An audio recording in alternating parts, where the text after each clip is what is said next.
infamous sex offender Jeffrey Epstein used the secluded island to both wine and dine the rich and build a trap where women and children as young as 12 described rape, sexual abuse, and trafficking. The girls and young women who went on the island were basic prisoners. You couldn't leave. A CNN review of thousands of videos, photos, and emails in the DOJ files, written testimony from victims, and satellite imagery paint the clearest picture yet of how Epstein transformed this island into an elaborate crime scene. The files show the signs of abuse captured on camera. It was just for Jeffrey's amusement. Powerful guests publicly and repeatedly say they didn't see this abuse, but it was so obvious and bold, according to one victim, that anyone spending significant time at any of Epstein's residences would have clearly been aware of what was going on. To do what he planned, Epstein used the island's seclusion. This is my swimming pool. No one's allowed to dock here. My beach. Helicopter or boat were the only way visitors could get to the island he purchased for about $8 million in 1998. In 2002, satellite images show the island, Little St. James, was barely developed. Just one main house here and a few small buildings on the northern tip of the roughly 70-acre island. Over the next 2 decades, you can see Epstein's building spree as he transformed it into a luxurious vacation escape, expanding the main home to the north. He built a larger pool, new cabanas, upgraded rooms, a dental office for some unknown reason, and this unusual-looking building, referred to in the files as a temple.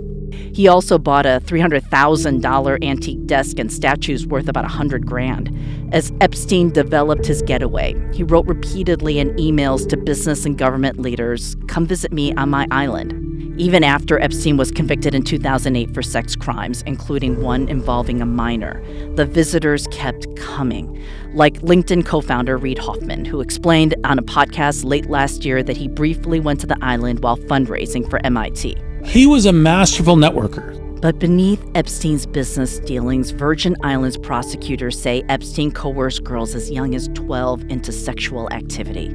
One victim said she was trapped on the island. "I tried to escape Epstein and the others by trying to swim off after spending the day being raped."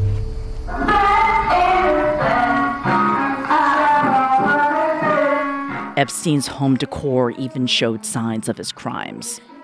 There were bunk beds. And I said to him, "Oh my God, are you expecting grandchildren?" And he said, "No, these are for the girls." We spoke with architect and interior designer Robert Couturier. He was hired by Epstein to work on the island. He backed out of the project after a few months and then told the FBI this is what Epstein instructed.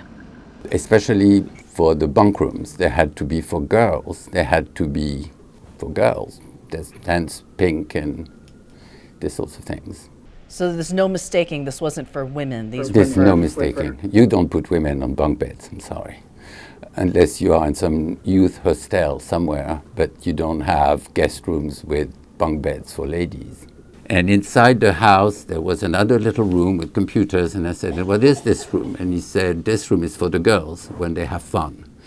And they play with their computers."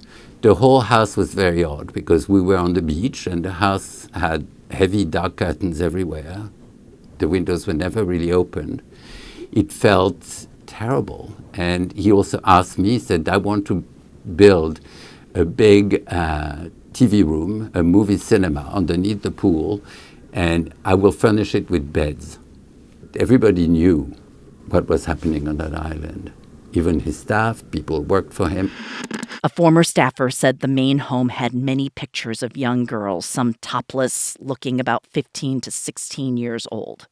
In room after room of the island home, the files show visible signs of something off, like Epstein in his kitchen chasing girls or young women. And his staff noticed. A former chef said every hour Epstein would take a girl down to his master bedroom, then order his maid to clean up. Another staffer worried about Epstein's guests. He described seeing an unnamed man with girls who did not look 18 and they were all naked. He also told the FBI he saw then Prince Andrew grinding against some young girl in the pool. UK authorities arrested Andrew last month, saying they're reviewing claims he shared sensitive government information with Epstein.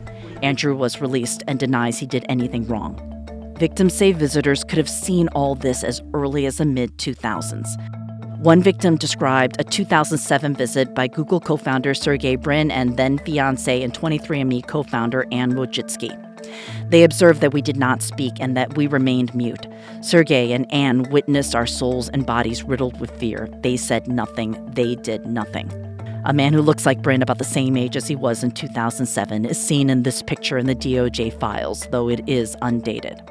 Former head of Victoria's Secret, Les Wexner, described his visit in a video deposition. Walked around for a while and left. Probably an hour visit. On that trip, do you recall seeing any prominent figures on the island? No, it was a pretty crummy island. After Epstein's 2008 sex crimes conviction, an email shows the Sultan from the United Arab Emirates, Ahmed bin Sulayem, paid a visit. The Sultan separately traded lewd emails with Epstein, telling him he was going to sample a fresh 100% female Russian at my yacht. Howard Lutnick, now Trump's Commerce Secretary, dropped by in 2012. He's seen here in this undated photo. Lutnick said last month he saw nothing concerning. We had lunch on the island. That is true, for an hour, and we left with all of my children, with my nannies and my wife, all together. We were on family vacation. What do you think about the people who did go to the island and say they never saw anything? Listen, I think you can decide that you're blind. You can decide that you only want to see what you want to see. I think it's a decision that you make. But the idea that a person would go to that island and not see something weird is impossible to me. For me to have seen it, everybody else had to see it. When you think back to how obvious it was to you, do you wonder about, no one saying anything back then? I've been wondering for the last 15 years. If in 2010 I knew it and we all knew it and I was interrogated and then nothing happened, and that he died in 2019 having perpetrated more crimes from 2010 to 2019, and that we could have saved so many young women that wouldn't have had to go through what they went through.